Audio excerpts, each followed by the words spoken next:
আসসালামু আলাইকুম। আমি ডাক্তার বাহাদুর শাহ মামুন। আমি আপনাদের আজকে যে বিষয়ে আলোচনা করব, কোন ভিটামিন অভাবে কি রোগ হয়? প্রথমত হাড়ের ক্ষয়। ভিটামিন ডি এর অভাবে হাড়ের ক্ষয় হতে পারে। শরীরের রোগ প্রতিরোধ ক্ষমতা কমে যেতে পারে। সাধারণত সূর্যের আলো থেকে ভিটামিন ডি এবং সামুদ্রিক মাছ থেকে বেশি পরিমাণ থাকে। এছাড়া বাজারে কিছু সাপ্লিমেন্ট হিসেবে পাওয়া যায়। এছাড়া আমাদের বডিতে ক্যালসিয়ামের অভাবে আমাদের হাড় খারাপ হয়ে থাকে। ক্যালসিয়ামযুক্ত খাবার হচ্ছে দুধ, দই, ডিম, সামুদ্রিক মাছ ইত্যাদি। এছাড়া আরেকটি রোগের কথা আমরা বলবো। আমরা অধিকাংশ মানুষ আমাদেরকে বলে যে আমাদের হাত পা ঝিঝি করে, জ্বালা-পোড়া করে। এই অবশ লাগে। এটা সাধারণত ভিটামিন বি1, 2 এবং বি6 এর অভাবে হয়ে থাকে। পেশিতে টান অনুভব করতে পারেন।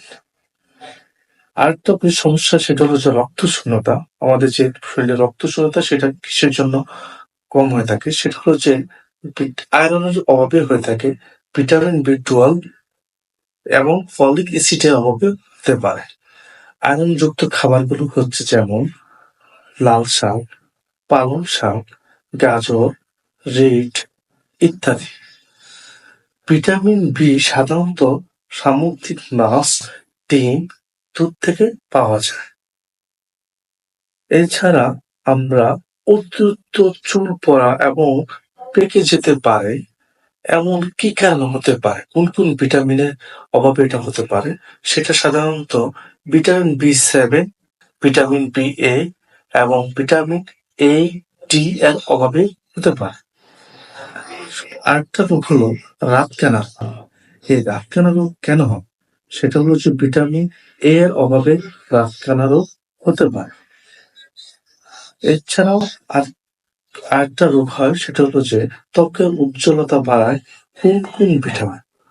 ত্বকের উজ্জ্বলতা বাড়ায় ভিটামিন সি এবং জিঙ্ক এবং omega three fatty acid. Vitamin C খাবারগুলো হচ্ছে টক জাতীয় খাবারগুলো, যেমন পেয়ারা, কমলা, মাল্টা, আমলকি। এছাড়া জিঙ্ক জাতীয় খাবারগুলো হচ্ছে সাধারণত লাল শাক, লাল মাংস, ডিম, দুধ, পেয়ারা, কালো জাম, কাজু বাদাম, এসব যে খাবারগুলো সেগুলো প্রচুর পরিমাণ জিঙ্ক আছে। এছাড়াও বাজারে সাপ্লিমেন্ট হিসেবে পাওয়া যাচ্ছে। তাই আমরা আমাদের এই অসুবিধাগুলো নিয়ে আমরা পরবর্তী